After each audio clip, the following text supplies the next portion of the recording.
to Level Sync, a Final Fantasy XI podcast with your hosts, DA Soccer, Lost Time Lord, and Quetch. Hello, everyone, and welcome back to Level Sync, a Horizon Final Fantasy XI podcast. We're back. And before we get jumping into things, I'm going to introduce our hosts. If you've never been here before, for some odd reason, immediately next to me, we have the Zoe of Final Fantasy XI, DA Soccer. DA, how are you? Hanging in there, man. Like a hair in a biscuit. I don't know what that means. I don't Hanging either. in there like a hair in a biscuit? Yeah, no, I've No, never I've heard never that. heard that before. Oh, okay. Never mind. It's a southern thing. Keep going. Well, no, Like I a mean, you light have co-op. to. Okay, wait. So my thought process on that is like if you like butter a biscuit and like a cat hair or something lands on it, No, like no, you can't get it out. Or it gets stuck in your throat. Sure. There you go. Yeah. It's just hanging in there. You're hanging on like a hair in a biscuit. Listen, Like, you it can't was- just it got drop put into a the fucking dust. idiom like that and not expect us to dissect it at least somewhat. When you So- describe it, I kind of can visualize it forgot now. this place.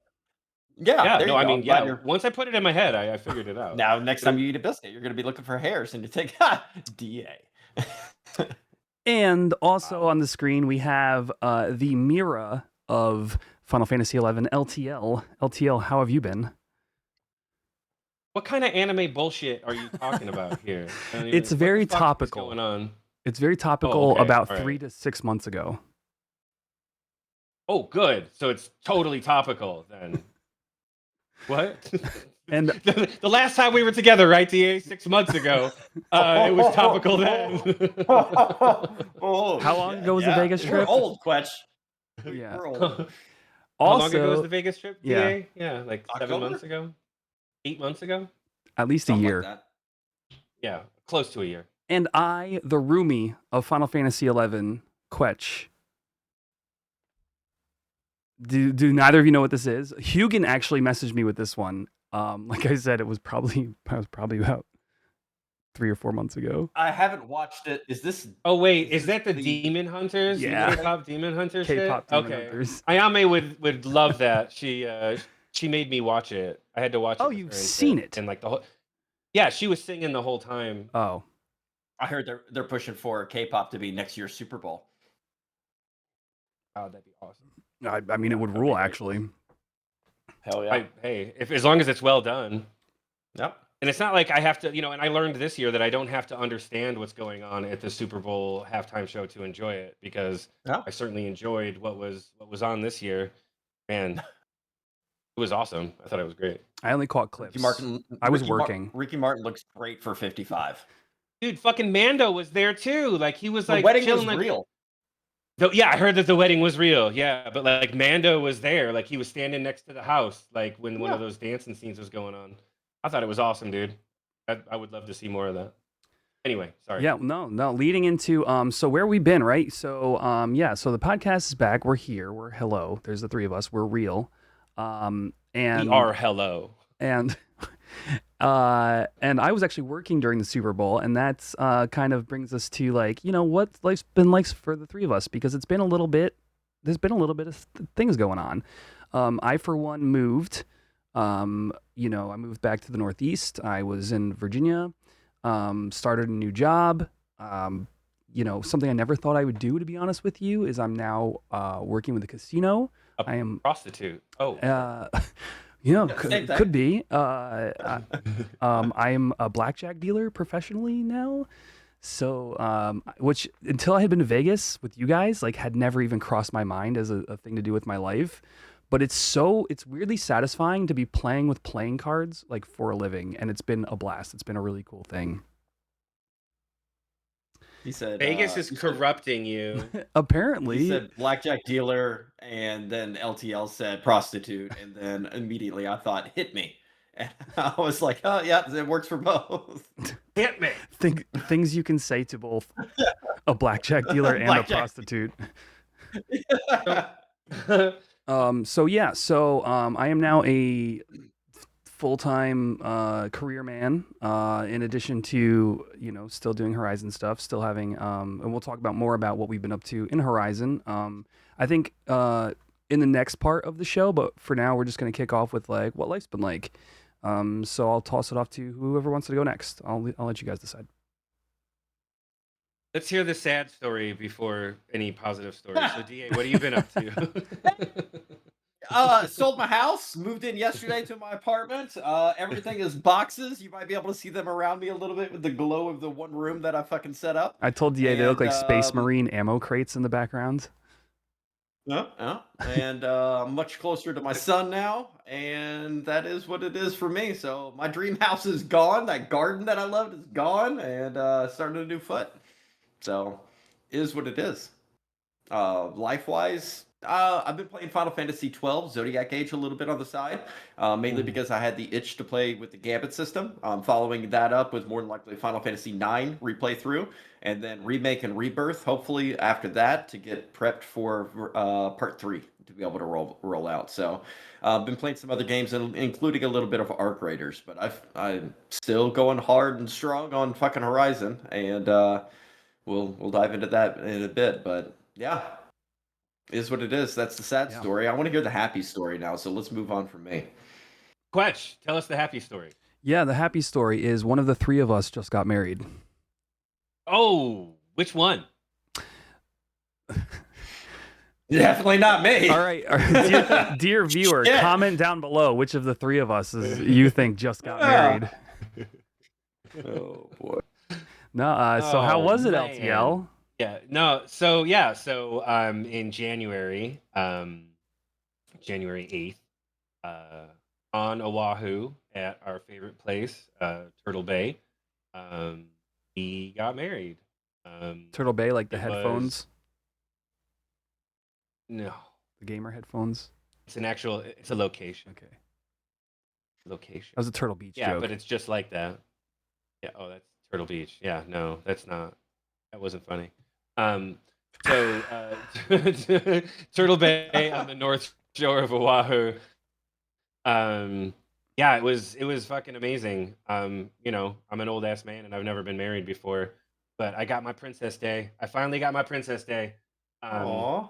It was cool, man. Like we had we had like an officiant that was like native to the island, and like we had like not a completely traditional Hawaiian wedding, but a lot of like elements.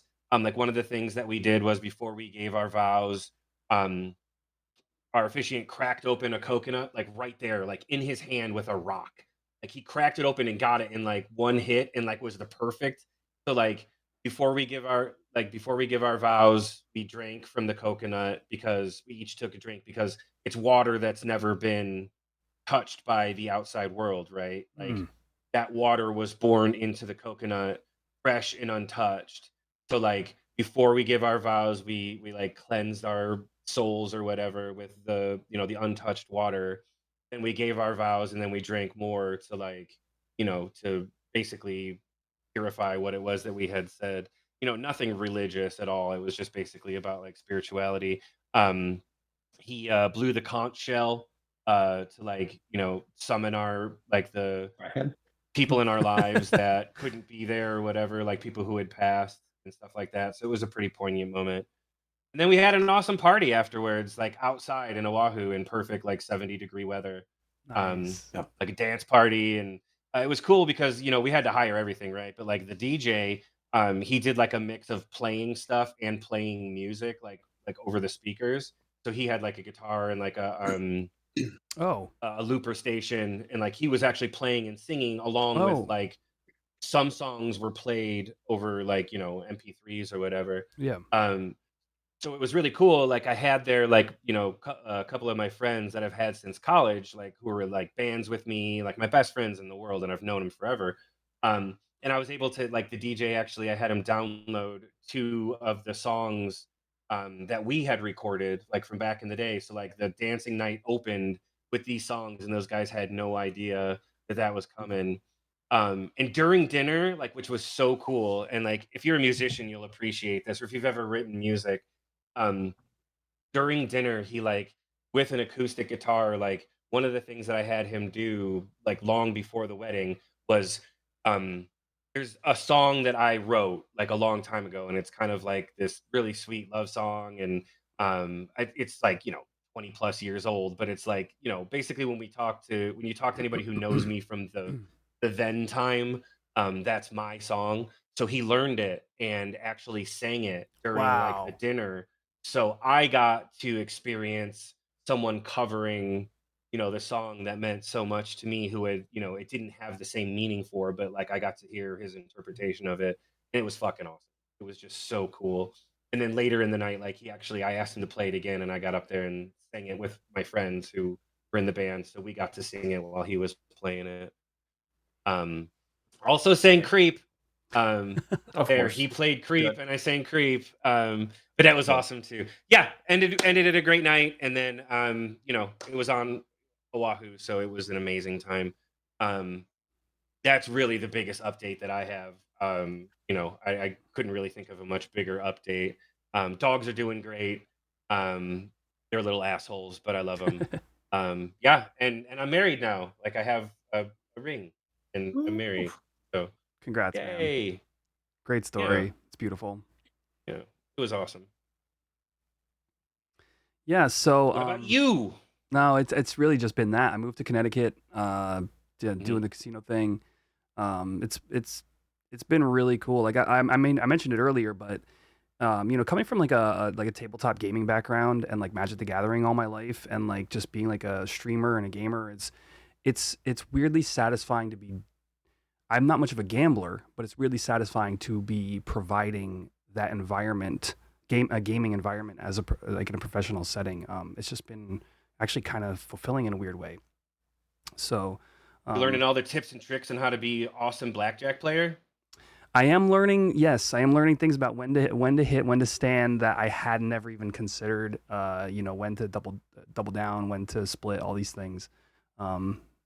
And eventually I'll move on to some more game knowledge. But like I can do roulette once I get training for it and stuff. So That's surprising. When we were in Vegas, I was getting ready to do some roulette, and you specifically were asking questions about how roulette works and such like Yeah. that. And I remember you putting like $5 down, and it was immediately gone. You're like, okay, well that sucks, and you just moved That's on. how roulette works. it was six months later. Look at you go. it was $20, and my brother had sent a text That's to me right, saying, "Here's $20. Put it on black for me, or red, or whatever it was." And and that was it. That was so my extent of gambling while we were in Vegas was that one roulette spin, and I spent like maybe $30 on slot machines throughout the course Yeah. of the thing. Yeah, and then watching Tyflo play blackjack for like we were there. The three of us were all standing there, weren't we, for like an hour and a half, maybe something, at that one blackjack table that one night. It was at least that long. Yeah. Yeah. He was just getting railed, and I'm happy. I was like, I'm gonna step beside him and see if I can change his hands. Yeah. He did well. I broke even and got the fuck out, but he turned it around. Apparently, he turned a profit after a while. I think he ended up like mostly even by the end of it all. But it's my only experience with those things, and then here I am doing it professionally. So it's kind of been an interesting journey. But yeah. So we are gonna move on to some Horizon stuff. We did want to fill in everybody because it's been a while. It's been 4 months, and like a lot of you, we're in the ToAU waiting room, but we're still like maintaining and playing for the most part. However, I do want to point out something because we were just talking about Vegas before we move on to what Horizon's been like lately. Spoiler alert, the rebase happened, and I'm sure I already have it as part of the thumbnail or the title of the video or the title of the podcast. We're going to hop into that. But I do want to toss it over to DA about Gather Together for 2026, because you've been on the planning committee, because a lot of things are set in stone and ready to go. Why don't you just tell the people like what the current plans are, and we can just maybe chat a little bit about what the weekend's going to be like. We're looking like the last weekend of June for Chicago. That is the 26th, 27th, 28th of June. It's supposed to be beautiful weather for that time of year. and we're looking. Karaoke was such a blast last year. Shout out to Rain.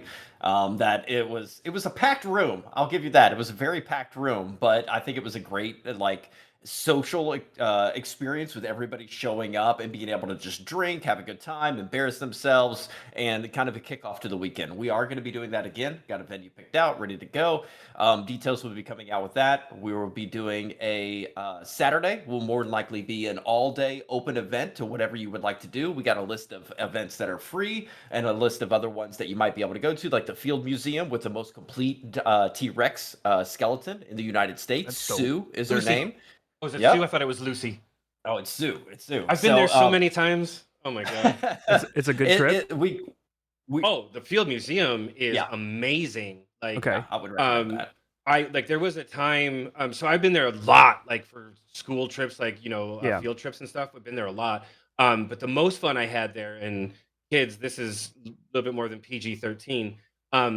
I went there, and a friend of mine drove me there, and I took some acid, and was walking around the Field Museum, and when I went down into the Egyptian area, because like my whole life I've been like super into like Egyptology and stuff. Um, I was having full on conversations with the mummies because I could have sworn that they were like talking back to me. And my friend had to walk me away because people were looking at me funny. But it was such a good time. Even without the drugs, I highly recommend the Field Museum. It is such an amazing place. They have like there's a gem room where you can go see like all these Okay. crazy fucking jewels. It I sounds like think the Hope Diamond is there or some shit. It sounds like the Natural History Museum in New York, which is one of my favorite. Like I love taking trips over there myself.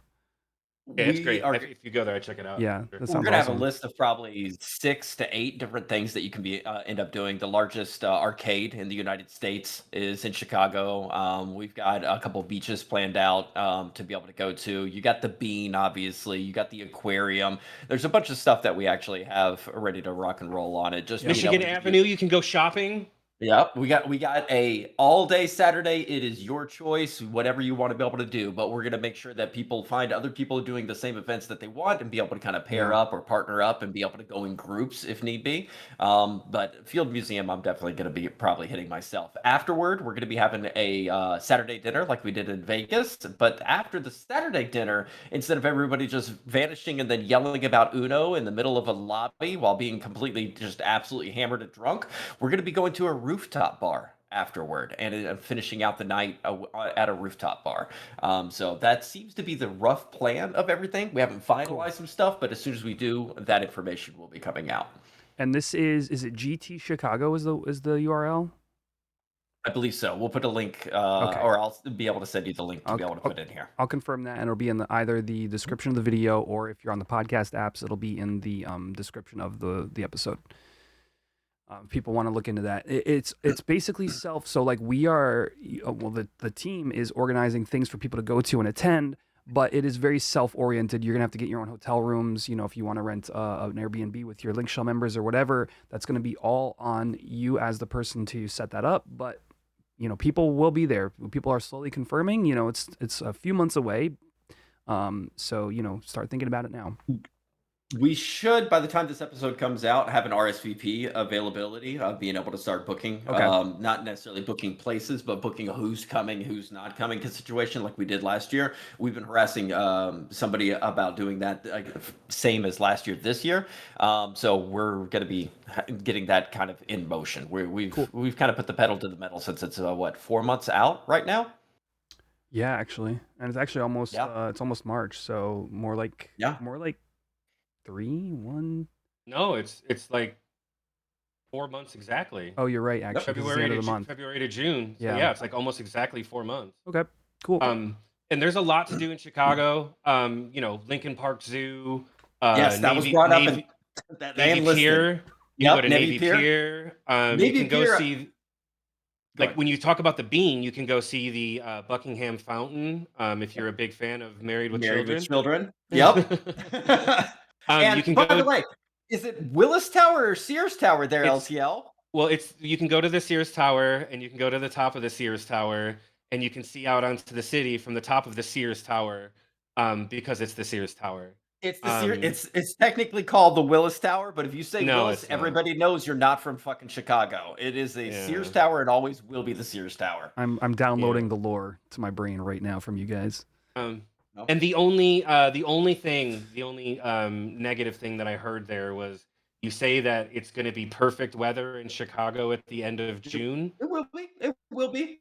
It will be. It's going to be humid and hot as balls. The only thing you got going for you is that if you're in the city, you're by the lake. The lake helps to the lake helps to cool things off, but the end of June, beginning of July is scorching balls there. Like great. Oh wow. No cap, bro. It's hot. Yeah. Hey, we'll be on a rooftop. Hopefully the elevation helps. Late at night. It's snowing up here. Yeah. Cool. Glad to get the word out on that. I think that Vegas was super fun, but people had just complained maybe it wasn't like maybe it was hard to get to Vegas for them or whatever, and now we got a little bit more lead time in Chicago's. I'm going to go ahead and put this on record. We did a survey of the people that went to Vegas, and a survey of people that did not go that were interested. And both surveys, the winner for the next destination was Chicago. Both of them. Okay. There was the most votes for Chicago for people that went to Vegas and didn't go to Vegas. That's why Chicago was picked this year. Next year, more than likely looking East Coast. We're being able to have a little bit of a rotation because we want people to have a little bit more availability to be able to attend. But Vegas was great. And I don't know. I mean, it'll be hard to be able to top that. It was mainly because LTL was there. And I'm very happy with that. And the fact that Vegas is always awake and there's always something going on. I think that's the big problem that you'll run into. Like Chicago's pretty much on, but depending on where you're at in that city, I love Chicago. I was born there and it's my favorite place. But they don't call it Chirac for nothing, bro. Like there's some places. Don't go to the south side. Don't go to the south side. And you're good. And I've already looked at baseball games. There are no home games. I was going to go to a Wrigley game, but there's no home games there. You can still go to Wrigleyville though. It's a real cool vibe down there. It's it's really cool. A lot of like good pizza and places to hang out. I spent a lot of time in my life in Chicago. Fuck you. Chicago pizza's garbage. Okay. Okay, guys. Well, it was fun. See you later. Hey, I have to say something about pizza actually while we're here. I didn't know the whole Connecticut pizza was a thing. Are you guys aware of this? Yeah, I've heard about it. It's a top 5, I would say. Maybe like right outside of it. Connecticut pizza is the weird shit that has like uncooked cheese on top of it or something. It's just normal. It's almost like New York style as far as I can tell from every place I've been, but it's just like quality pizza. So here's the thing. So apparently, wait, talk about like a New Haven. Wait, a New Haven style. So New Haven. Okay. Yeah. Yes. Okay. Okay. So if you want to see the greatest collection of New Haven pizza like ratings. If you know who Dave Portnoy is, that's what I was going to mention. President of Barstool. Yes. Yeah. No, he does like his New Hampshire or that's his favorite type of pizza. So he'll like every place that he goes, he like the New Haven pizza. He goes out, the rules, 1 bite, and then a score. He has personally made me, his politics aside, but he has personally made me like really, really interested in possibly doing a tour of like some of those places, try them out. So that's the thing I found, because I more from the New York area. I know New York pizza. I've always been a fan of New York pizza because it's just quality. To find out this guy is rating the Connecticut pizza higher since I've been here, I'm like, wait, pizza's actually really good. Like every place I've been is like, wait, this is great pizza. So I didn't know it was a thing, and now I'm like totally indoctrinated to Connecticut pizza. So. Oh yeah, I'm so jealous of you for that. Like I would love to have some of the greatest fucking New Haven pizzas, man. Yeah. Anybody that comes to Chicago gather together, try Chicago pizza. I've had Chicago from Chicago, Detroit from Detroit, New York from New York, and Detroit won. Detroit, followed by New York, followed by Chicago, and Chicago is way down on the list. All right. If I wanted lasagna, I'd get lasagna, man. Post which pizza you support in the comments down below. We're going to move on to the meat of the podcast, the important portion of the podcast. The meat that's on top, not under uncooked, not fucking sauce. Beneath sauce. Motherfucker, if you want to spend the next hour with me screaming at you about all the ways that you're wrong, I absolutely will. But I don't think Chicago people and try it. If you haven't had Chicago from Chicago, I recommend Chicago from Chicago. Have it. Well, if you're going to Chicago, you need to have the pizza, which is the number one. You need a fucking Chicago dog. that's like with celery Fair. salt and a pickle and some onion, tomato, ketchup, right? and a sport. Fuck off. I do Oh, like- we're Sport ready pepper. to fight. I know all the triggers for you Chicagoans. Let's go, motherfucker. I do like what is the company that does the Chicago dogs? It's like the chain company that does it. They're good. I like the toppings. The toppings are good. The Vienna, like Frank's Vienna. No, what like is it? the It's one of like not Dairy Queen, but it's like one of the like drive-through like spots. Anyway, with the pickle or whatever on it. Portillo's? No, I don't know, man. Move on. The piccolo. The pickle. And also, the pickle, and also Yeah. Italian beef. You have to have a Chicago Italian beef. Those are really, really good. No, again, I recommend all the Chicago things while in Chicago. When in Rome. All right. The rebase has dropped. Mic drop. Yeah. The rebase. Hey, Rick. So Hey, Rick. so it's a real thing. It really occurred. The multi-year long project, which this podcast covered many times with many guests in different episodes, finally happened. It was just one day they flipped a switch, and the rebase is now I hesitate to say the rebase anymore because it's just the server code. So the server code is now different as of what's it been, like a month? Yeah, something like that. Close to it. I don't know exactly. That Okay. sounds about right, though. The switch was flipped, and we have been playing on a new horizon, in some senses, because there's been a lot of various things that have happened in terms of. I hesitate to want to do a glitch fest for this episode because I feel like we're going to talk about various glitches and things we've come across. But it's been a lot, and it's been cool, and it's been a wild ride. And I guess I'll open things up with, at the moment, if you're going to do a BCNM of any kind, do so, play at your own risk. We went from PAFO to play at your own payor. Play at your own risk. Not very much. From PAFO to payor. Jesus Christ. So, my analogy for it, and I'm very happy it came out because we've said multiple times that the biggest thing about, because all of us really want treasures. We want our blue Yeah. mage. We want treasures. We want it. But the biggest thing we've said multiple times on this podcast is that the main roadblock was rebase. And with rebase being done, the next major thing is treasures. But one thing, my analogy that I have for this is it's been like fighting slimes.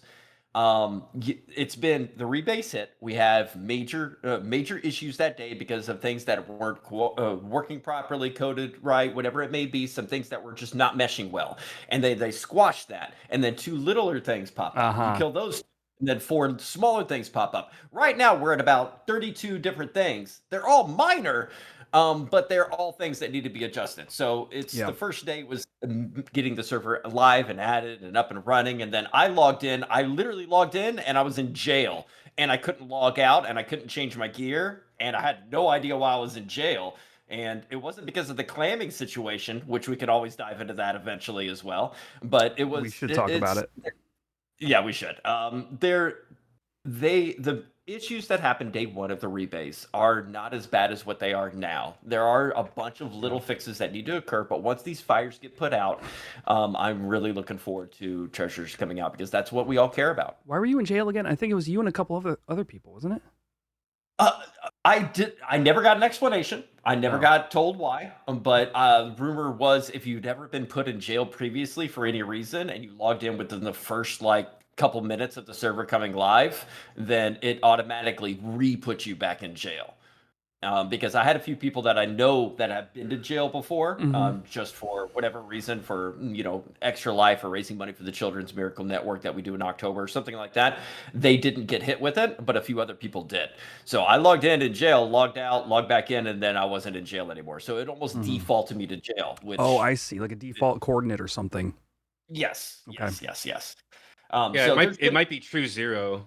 The jail might be true zero Yeah, for the something like game. that. I don't know. Mm-hmm. Yeah, so that, like I said, there's been a lot of things that have been wrong or broken, but I will give credit that every week we're getting updates and fixes and little patches, and they seem to be becoming less and less severe. And don't listen to people that are still crying that shit's still broken. You can enter zones. The black screening is less relevant. A lot of people still run into it. But if you're also FPS zeroing, they said specifically prior to the rebase that you will still run into it. But there's a lot of things that have been getting better. And I'm very happy that the rebase has been fully stamped, and now it's just putting out the little fires because the major ones have been completed. One of the cool things that came with rebase was actually a couple of cool things. I haven't done my 2FA yet, but we now have 2FA authentication. Actually, I haven't done it either. There's a number of sweet things. This would be a good time to talk about some of the cool stuff that came with rebase, because I'm sure we'll get to some of the glitchy things that have happened. But the queue for logging into the server. That's cute. I look forward to it being when the servers go down and come back up, it's nice being able to see them kind of pace it out. I think it's great to have it done now and be able to work out any kinks, bugs, or fixes prior to the actual treasures coming out. There's so much to be able to talk about, from the clamming thing to the IS. To got that stuff here. Yep. Yeah, go ahead. Keep going. No, it's all good. I wanted to mention there's now a queue login system. If you go ahead and load the launcher and then hit like login, it'll tell you you're number 2 in the queue or whatever. And it's going to be super helpful when we have really congested days, like post update or even come ToAU or something like that. We now have that in place. And like I said, including 2FA. So there's now 2-factor authentication for accounts to make sure that you're more secure. One thing on the website, if you actually have a storage slip now, you can click on the storage slip in your inventory on the website. It shows everything stored on that storage slip.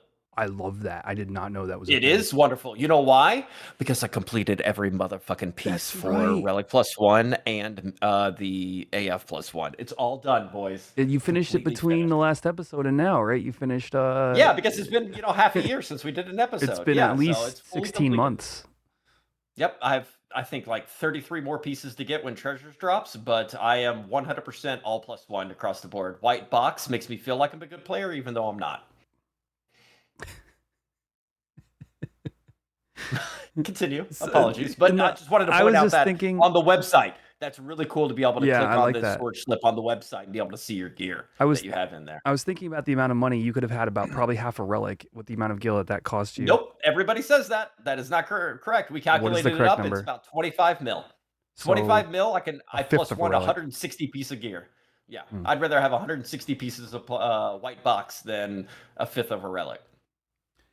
Because there's not a relic that I give a shit about. There's not one I care about.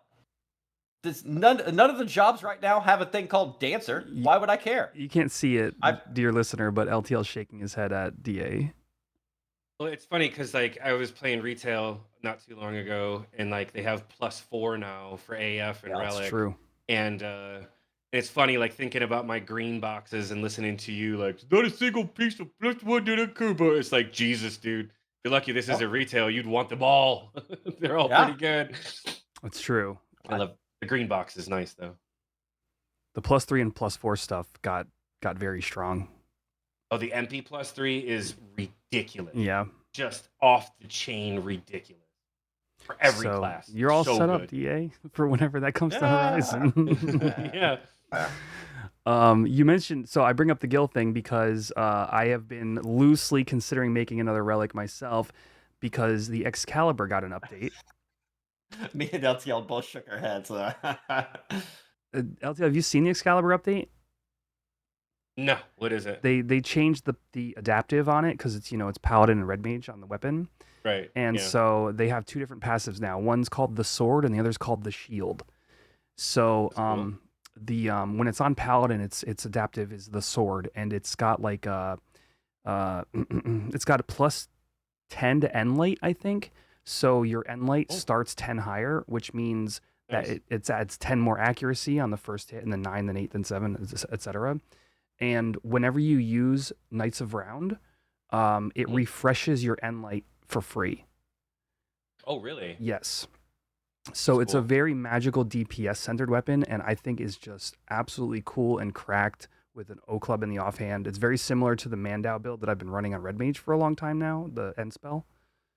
Except you're using end light instead. And Paladin has a super high sword skill and a super high club skill compared to, I mean, honestly, compared to almost any job in the game. They have 2 very high skills. It's like A and A minus, I think, or something like that, or A and A plus. Mm-hmm. So but that's Paladin, and then Red Mage is the Excalibur itself has minus 10 PDT on it. So Oh, nice. yes, so Red Mages were tanking in Terra Staff because it's 20% PDT. Right. So now, if you have Excalibur and Genbu's shield, that's 20% PDT, but now you're rocking a sword and a shield. So it kind of took what the meta was for that particular tanking spec and made it cooler, essentially. I think there's one more effect to it. Yeah, if you use Knights of Round, you get a minus 33 damage phalanx without casting any mana, without spending any mana. I was gonna say, so you want to make another relic for plus 10 PDT? Like what? I know, I get it. You know, you're not wrong. I think Like, are you kidding me? the Paladin Don't O spend Club the build. money- Don't spend the money on a piece of gear that could change at any point in time. You want to spend the money on something that you will use regardless, because you don't know Yeah, I what buffs and guess. nerfs are going to, or adjustments. You're going to drop 100 mil in it, and then a year and a half from now, they're like, well, with the balance changes we made during treasures, we're going to have to remove that PDT to make it more accurate to blah, blah, Yeah. blah. Do it because you want to, not because of a specific set that was magically put on. Oh, no, I mean, the Paladin spec looks really sweet. I love the idea of a magical O Club build with a sword. You know, look, dude, I don't have the gil. Let's be real here. Like, I've got like 7 mil to my name, and I've got maybe 10 mil in assets that I'd be willing to sell. So, like, I'm not like anywhere close, but you know, I thought about it, man. Speaking Stop thinking about it. Speaking of Gil on there, I decided, since I finished all my +1ing, I decided to do something I've never done before on any Final Fantasy 11, and it is work on a craft.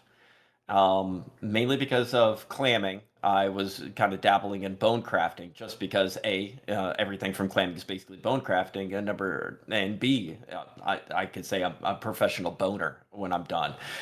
So I've been working on that. I did not know, since I've never crafted in this game, I did not know that there's a thing called guild points until I hit level 70 funny. in You crafting. mentioned this. And now I am stockpiling the living shit out of it. And if you guys keep undercutting me on these re-raise hairpins, I will find you.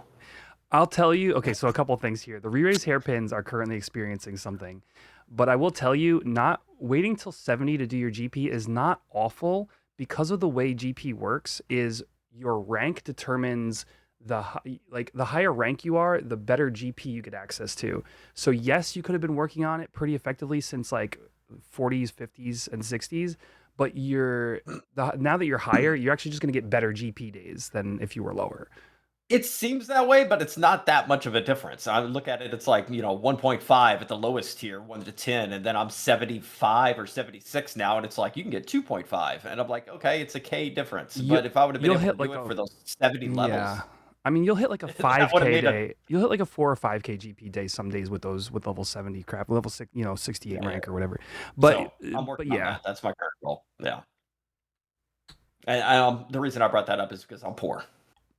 Absolutely poor. So do we want to touch on the crafting changes, or what happened with clamming? Which do we want to touch on? Let's do clamming first, and then we can go over to the crafting changes on there.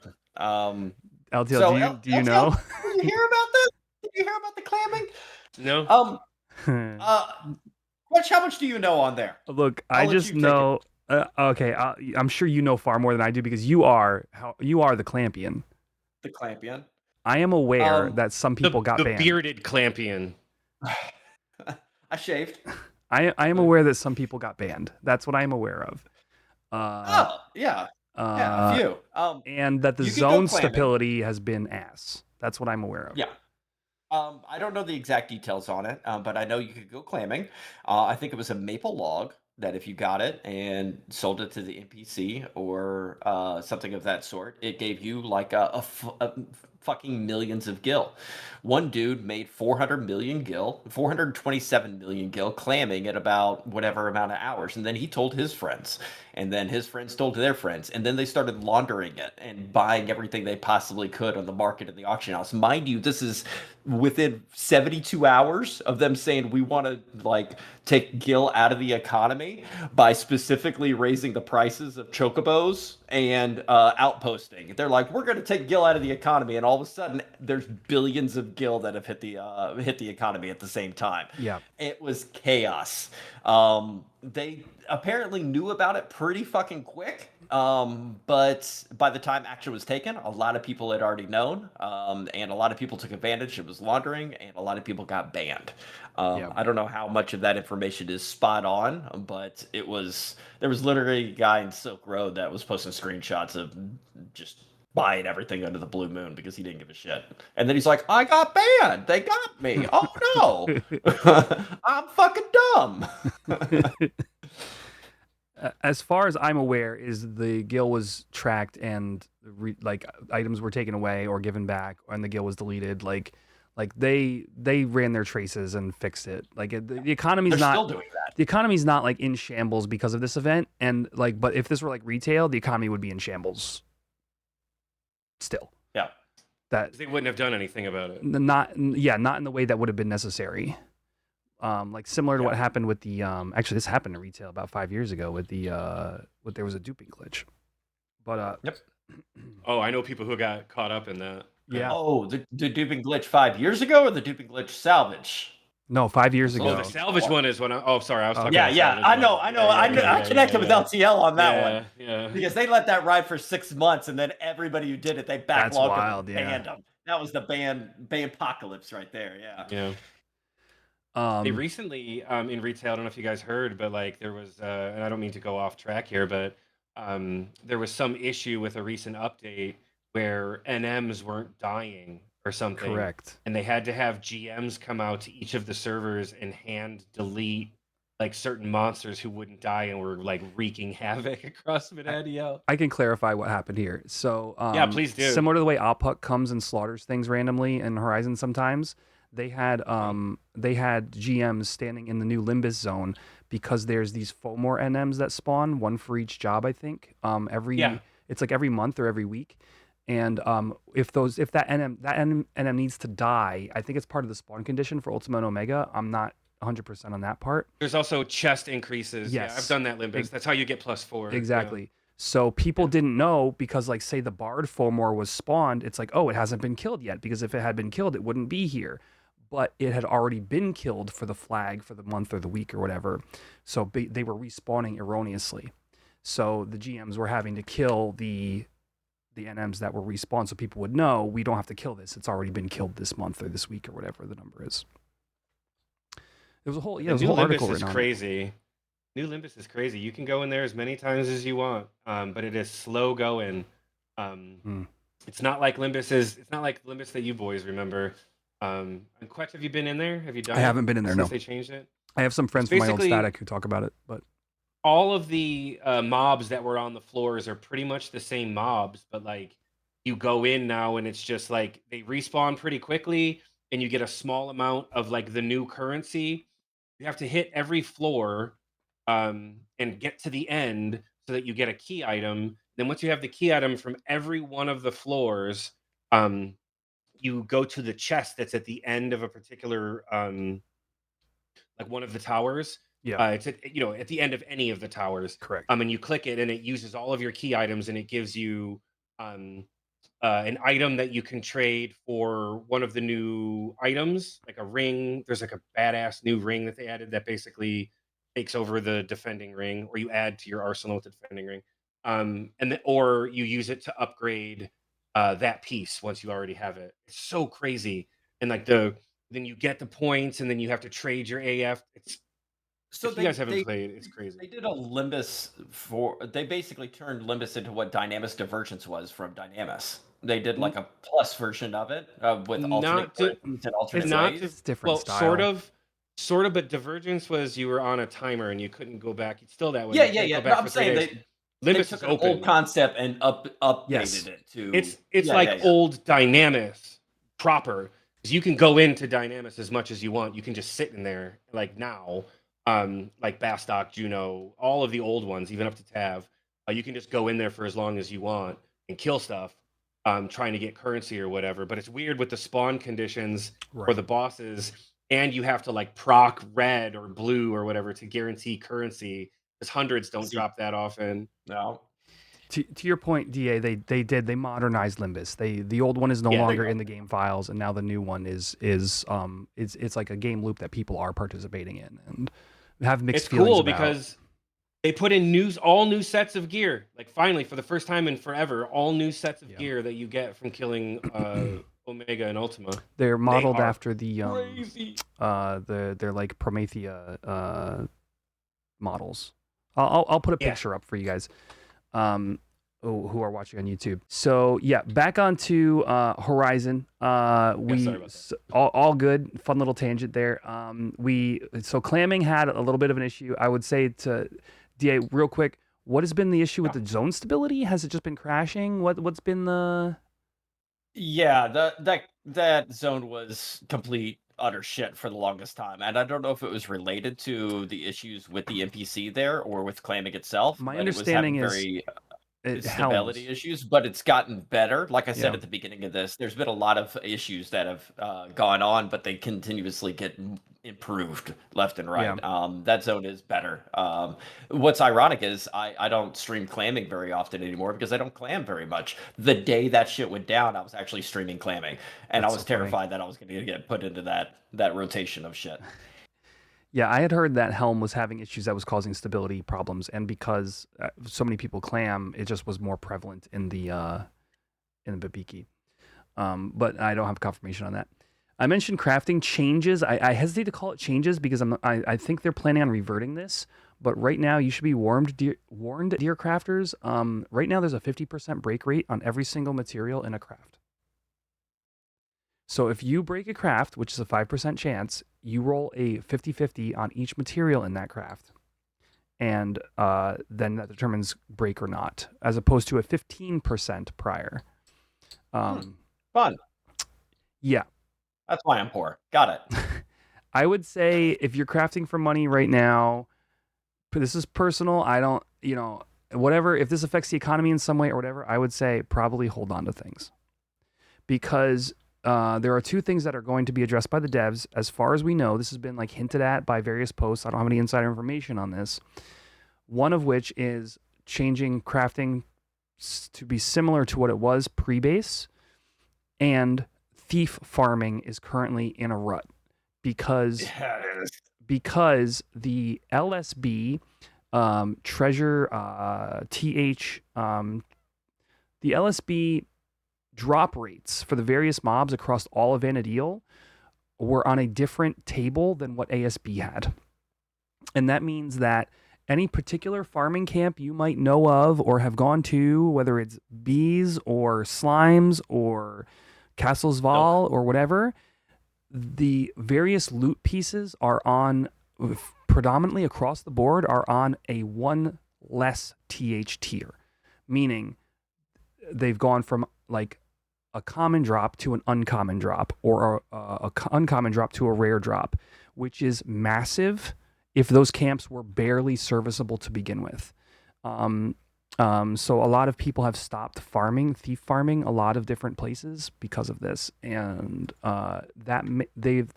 they're having people look into it and changing those drop tables to be more in line with what they think is appropriate. So that is something that will potentially be coming soon, or coming at all. I don't know if soon is quite a good way to describe anything right now. It's dependent on how big each fire is. Yes. Priorities. How big each slime is. Yep. Kill 1, 2 spawn. Yeah. So those are those things. You mentioned the chocobos and outposts is another thing for this. Is like more like something for people to be aware of. LTL, when you log into Horizon, you would have missed the worst of this by now, by the way. The chocobo prices would occasionally get up to, like, especially on Tiamat days at Maya, $6K. You're muted. You're muted. Oh, tits. That's the way. That's the way that it used to be before they fixed it back in the day. It was like when because they leveled it out, like and made it like 1K max because it was costing people a lot of money who didn't have a lot of money. Mhm. But then they didn't change it again. Right. Wow. So They well, backed up a little bit. yeah, it's right now. It's kind of in between. It's kind of like they change the numbers around a bit, so it's like it doesn't quite get that high, but it still gets up to like 1 something on really Oh, I've busy seen days. 3K. You've Yeah, seen it 3K? Okay, so spiked. like 3K. Yeah, it still spikes up there, but that's usually eco warrior kind of situation.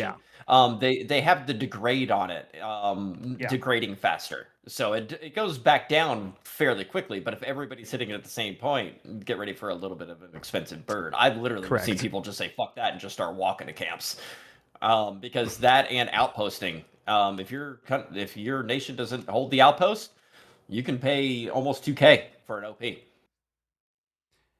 Yes. So yeah, if your nation doesn't hold it is the big qualifier there. So that price is much higher than it used to be.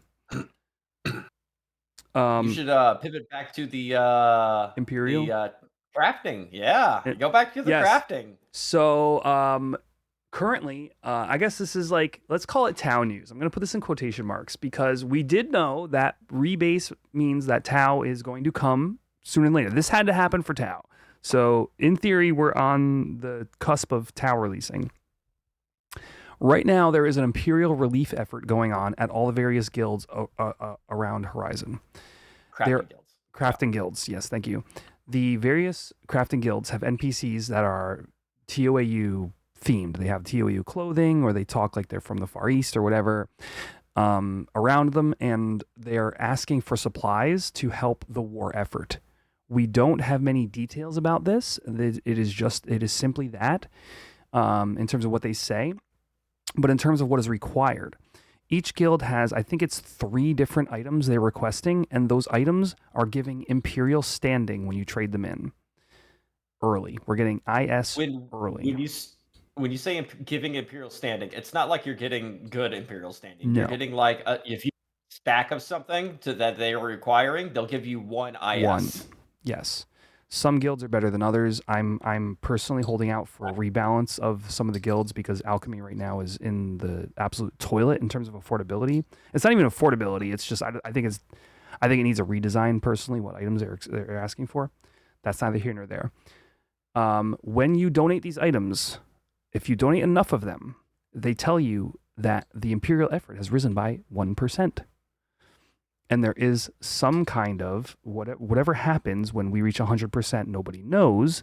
But a lot of the community is saying that it's very similar to the, what was the other thing we had to do as a community? Gates of AQ opening in WoW. That's what's going to happen when you donate all of the cloth. Once all the cloth and the materials get donated, the gates of AQ will open and you can finally raid AQ40. I believe in their... I never played WoW, but I've heard that exact reference. Yes, people have told me that, and I didn't know what they were referring to either, but it sounds cool. In the previous Drinking with the Devs, they said it's important to be able to do this for 2 reasons. 1, for personal gain, and 2, for the community as a whole. Somebody was like, I don't really craft. What's another way I can contribute? They said, you better get to fucking crafting. So yes. it is a... Consider this a PSA. When you say we don't have... Yeah, when you say we don't have many details, we don't have any details. No. So we don't know shit about fuck. That's what we know right now. We don't know if you have to have 1,000 Imperial standing to be able to get on the boat, even though you may do the quest. Each boat ride costs 100 Imperial standing. Being able to do quests in the city costs Imperial standing, or the Imperial standing is irrelevant to being able to unlock it for everyone in the first place. We don't know shit. But hopefully we'll get some more information, because I think most people were really hyped for it at one point in time, thinking that, hey, this is something cool. Now they see it as another version of a guild sync, and not many people are doing it besides the dedicated people on here, and it's never going to get completed. I will say... Go ahead. Oh, go ahead. No, you finish. I will say that when we were in Vegas, specifically, they said they loved the idea of the community coming together to be able to kill the trees to unlock outposts. Because... Yeah. So the server, they were like, we love the community, even though they said they weren't going to do it, and they held off on it by a week or two, and eventually they realized we need to get the outposts unlocked. When they came together, they knocked it out. We want to do something like that for treasures, and I feel like this is it. Yeah. But again, I think it needs to be looked at or at least promoted in some way. Besides, here's something you can do. Good luck, and the millions of gil and the amounts of pea soups that have been traded, it is absolutely ridiculous. So let me touch I would on- love some info. Let me touch on that pea soup thing, because there is a reality to this system. There's a finite number of points that can be gained from the best turn-ins. For example, pea soup is one day going to hit 100%, and you will no longer be able to turn them in. So there's kind of an interesting design point there, where it's like, okay, we want you to do this. We're not going to tell you what exactly the rewards are. And I think that is an important point. I don't know how are they navigate this. I don't know.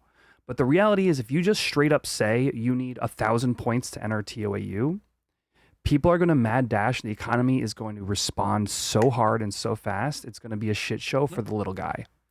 So if you're the little guy right now, you should be crafting and earning IS. I like that. I also like that they specifically said, how come I can't trade a +1 item if I HQ it and regular? They said, well, in the future, just keep that in mind. You might want to be able to hang on to those. So they were talking like these items will change, and you might have to get HQ versions of them. But again, we don't know. We don't know anything about anything right now. So consider this. What would be cool is if they did it. Sorry, I don't mean to interrupt. No, you go ahead. Because I love listening. If like so you know how in retail, well, you guys know this. When you get what's it called? Not Signet or Ionis, the Imperial one. Oh, Yeah. No, Sanction. Sanction. That's it. I couldn't think of the name. So in retail right now, when you get Sanction, you have the option to spend a little bit extra IS to get a buff, regen, refresh, or meals. Consumed in ToAU areas last twice as long. Maybe they're having everybody do this, and if the server can complete the objectives, they'll add something like that in. Like you guys all came together and got it done, so you can enjoy these free buffs that come. Well, they're not free, but you can enjoy these buffs that come with Sanction. I don't know. I think that if they do something cool like that, I mean, there's no way they're going to gate entry to ToAU behind these points. You say that, but at the same time, I'm worried about server stability of 5,000 people getting on one boat one day. No, I understand that, and of course, there's going to be issues about that. But if they do that, it's not going to be something that they keep forever, because that, Correct. like, to Crutch's point, it locks out the small guy, and there's only a finite number that you can turn in the first place. What do you do once that number is reached? Like, nobody else gets to go. That's why I'm saying it may be a certain amount that you have to use to each time you take the boat to go there, but eventually the server gets 100%, and then there's no longer an amount needed. I don't think that they're gonna hide like access to ToAU behind a gimmick. I don't think that they will. I think that it's. I mean, I don't know. I mean, I don't know where their heads are at, because I don't like talk to them obviously or anything like that. But maybe. But I don't see them. I feel like that would be so controversial. It would turn a lot of people off. Like they have to know. They have to know that there are literal hundreds, if not 1,000 or more people who are just waiting for ToAU. And as soon as that shit comes out, like within the first few days, you're going to see more people online than you've seen in a year or more. Yeah. Like it's just, it's going to explode.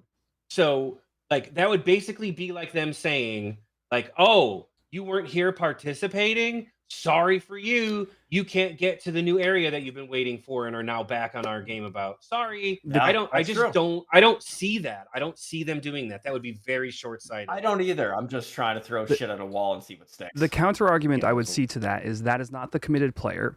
And if the non-committed player has to wait 3 extra days to get into Tau because they didn't have Imperial standing beforehand, then they have to wait 3 extra days because they weren't here. I mean, some sort of gating process would be beneficial to the server, I think. I don't know what that looks like. I mean, I don't know. Like if there was some way, if like enough of the people like who participated the most heavily get like 1 day early access or something. 1 day. maybe 2. Well, I before could see like that. before the actual launch, you know what I mean? Like, because they're gonna preload the patch. They Right. have to preload the patch. Correct. I would imagine it's not gonna be like log in one day and here's 8 gigabytes. Have fun with that. Like maybe they'll do that, but I feel like they're gonna preload it because at least they know that. So it's gonna be on your system. So maybe these people get early access. Maybe like I don't know, but I really don't think that they're gonna gate access to Whitegate or whatever behind having participated in this event.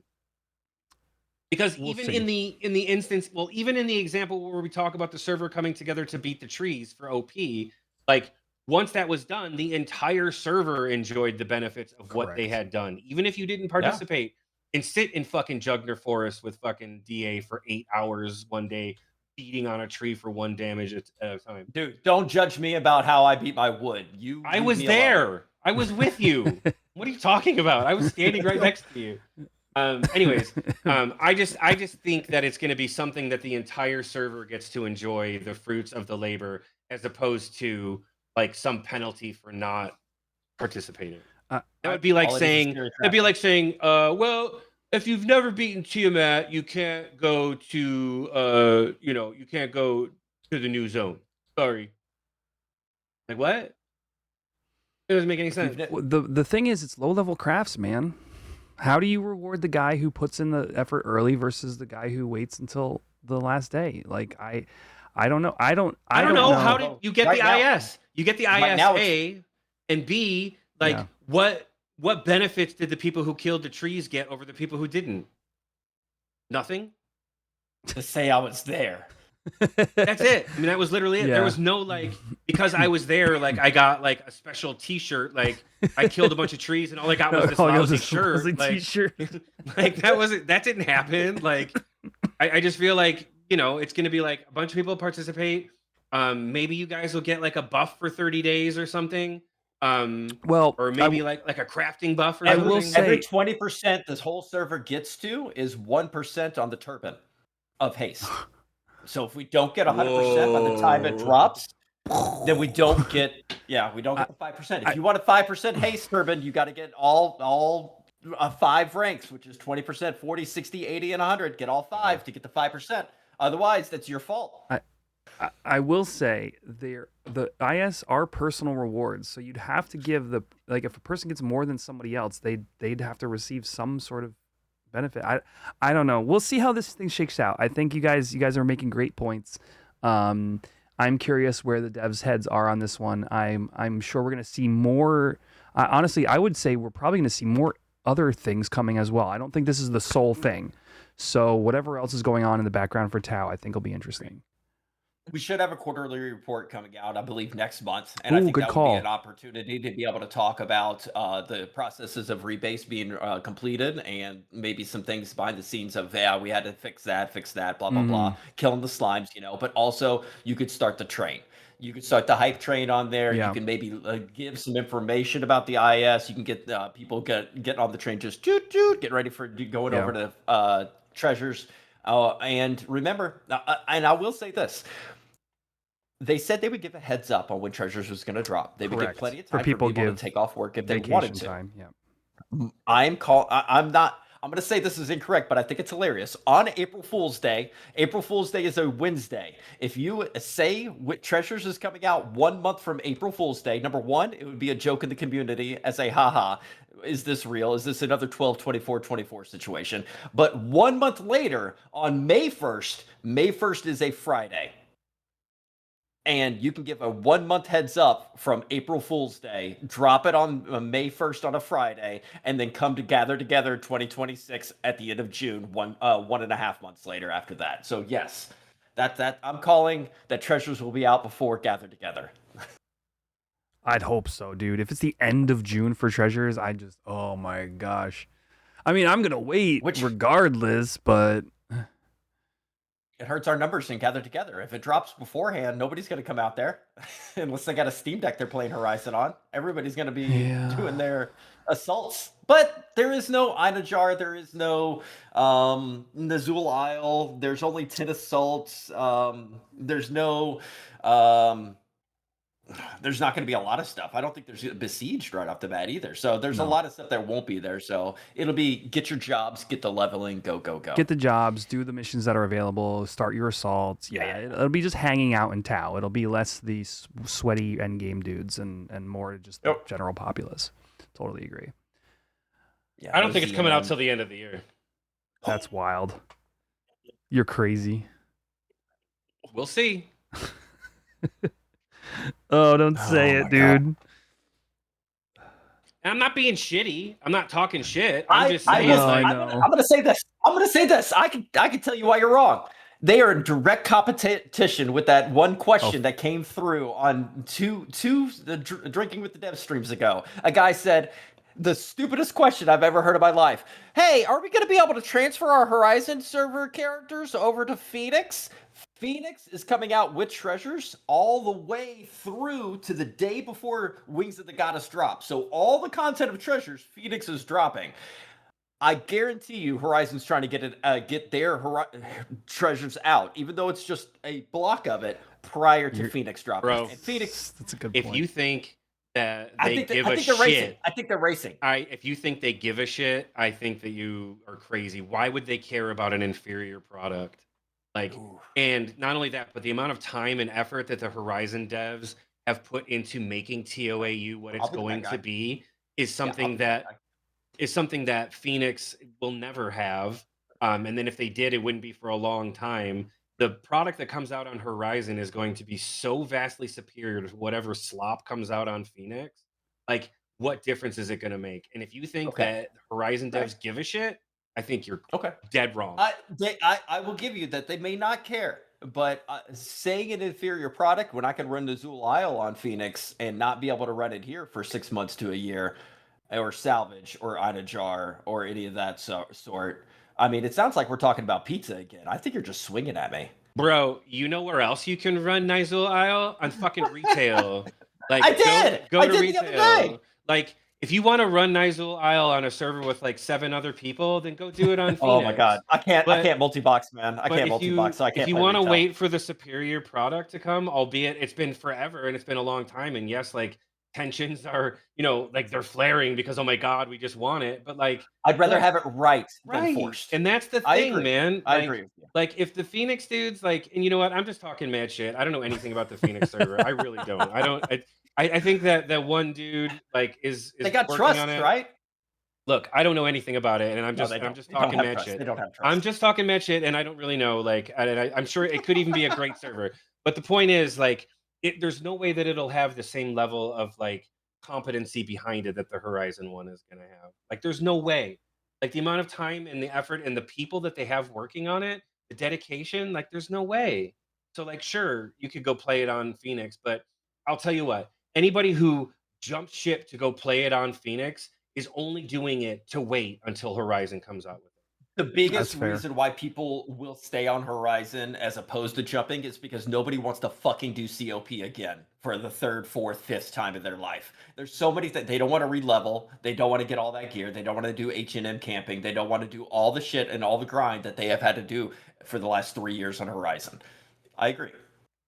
Yeah, so I mean, I don't know anything about Phoenix, and maybe their version is awesome, but you know what? Like, that was an actual question, by the way, during the Drinking with the Devs that they answered on stream. They said it was like, can we transfer our characters from Horizon to Phoenix? And I was like, did they really just read that fucking out loud? I missed both because I've been working this new job and I work nights, so did that really happen? Yeah, that was not this last Drinking with the Devs. It was the one before that. Yeah. I died. I thought it was the funniest thing in the world. That's hilarious, dude. Honestly, if there was transfer, that would be a little bit different for a lot. I've gotten that question. I hate to even bring this up. On YouTube streams, people have said, can I transfer my old retail character over to Horizon? Because I just think there's a general populace of people that literally just like click play and play game. Play game with keyboard, play game. It's just like people who like literally, yeah. They're the same people who have metrics and they die by the number, regardless of your party setup. Yeah, so just some people just Ooga don't boogas. don't Ooga really boogas. understand how all these things are tied together, and like that's really funny to me. Imagine just I would this- love to transfer my retail character over to Horizon. Yeah, right, like- this is suddenly a Holy lot shit. more fun. This is suddenly a lot more fun. All right, so I mean, typically this would be the spot where we talk about Glitch Fest, but I was just flipping through the various patch notes and remembering like little things like oh yeah, the Ragnarok stage 3 was like incorrectly priced or whatever. It's like so much has happened since Rebase. Raging Fists being better than Yes. a Certain Fist. Yes, Raging Fist just absolutely spanking ass. Destroyers or Um, any weapons that have critical hit damage were broken. I mean, there's so many little slimes that needed to be clapped. Howling Fist had a whole extra hit in it. Yeah, Yes. yeah. It's a and 2-hit. I just saw yesterday. I saw yesterday It's at now- it was 2,900 a Howling three. Fist. There was the accuracy was borked for a while, so like one-handed DDs were like up to par with two-handed DDs in terms of accuracy. Yep. And that got fixed. Right now there's actually a PDIF issue for those of you who want to get into the weeds. Right now, I think they just patched it, but it's still a little off where your minimum damage you can do and your maximum damage you can do were like wider. So like people who had really high attack, like Dark Knights, could just do way more damage than they were supposed to be able to do. So it's been a crazy time on Horizon. So they added PDL to gear that it wasn't there. Kind of. The PDL essentially Yeah. increases the PDIF cap, and that's what was happening. It was yes, exactly. So I don't honestly, DA, do you have anything that you want to touch? I know like Zolotl was borked for a little bit. I don't know why. I actually have a Honestly, King Behemoth there's sword. hundreds of different notes, and if Yeah. anybody wants to dive into any of those, I mean, feel free. But there's just too much to be able to go. We'll have a 6-hour episode just being able to talk about all the Yeah. changes, updates, and And adjustments. I don't even think we'd be totally qualified because our experience is related to the very few things like in this grand scheme of things that we were able to do as players. Oh, I transitioned from warrior to monk. I have black belts, broken destroyers, faith Sick. torque. I mean, solid across the board on it. I forgot that That's completely. nasty. We were talking about Final Fantasy stuff. I finished my summoner. I'm not sure if we talked about that last time. I think I was still working on it. Nice. I'm By a finished, what 75 do you mean finished? I'm 75. Okay, gotcha. So you got We the did levels. because I asked you if your carbuncle sucked. That's true. I remember that. Cashew. Or at least you were working on it. I'm going to be streaming tomorrow. Cashew. This will be by the time this podcast released, it'll already have been over. But I'll be doing LB1 on my hardcore character tomorrow. So Oh, level 6 died. what happened? Level 6 dead. I was farming way before Rebase. I was farming rams in Latane Plateau, and I went over and hit a ram, and I was like, oh, that's the NM ram. And I'm a 73 Dark Knight fighting it, and I was like, I'll be all right. Let me look up what he's got on him. He hit Mighty Strikes. I was like, I'll be all right. I got stuns and that kind of shit. And then after he hit Mighty Strikes, he petrified me for 2.5 minutes. When he petrified me for he petrified me for 2.5 minutes while Mighty Striking. So I was like, well, there's no way I'm gonna fucking survive this. So what I ended up doing was I closed the game. I just closed it. I was like, let me DC out and see if I can get out before it kills me. So I closed the game, and I have a friend that's on headset, and he's like, dude, message just came out server wide, level 6 dead. Oh, Like, no. shit. All right, I tried. So I logged back in. When I tried to log back in, I black screened for an hour, had to file a ticket. Logged back in. I was in Juno, but I still had the level 6 hardcore icon above my head. It glitched where I still had the icon of being a hardcore player, even though I talked to the NPC, I was no longer a hardcore player. Oh, dang, dude. I got to keep that until the rebase. Rebase Okay. hit, gone. So Alright. he is now a storage mule. Actually selling those re-raise hairpins that I please continue to ask. Do not undercut me. I'm just working on my bonecraft, guys. Well, listen, this Wow. has been a lot of fun. I think that there's still plenty more, and maybe next episode we'll have remembered things that have happened or have more stuff to talk about. Yeah. By the time we do another episode, Treacherous will be out. Hopefully before that, chat. Leave a comment below. Let us know that you enjoy the podcast being back. It's good to be here. It was great talking to you guys. And we're just gonna leave things here. So be sure to check us out on Apple Music, Spotify, and wherever you find your podcast. And we'll see you guys in the next episode. All right, peace out, everybody. Bye. Later.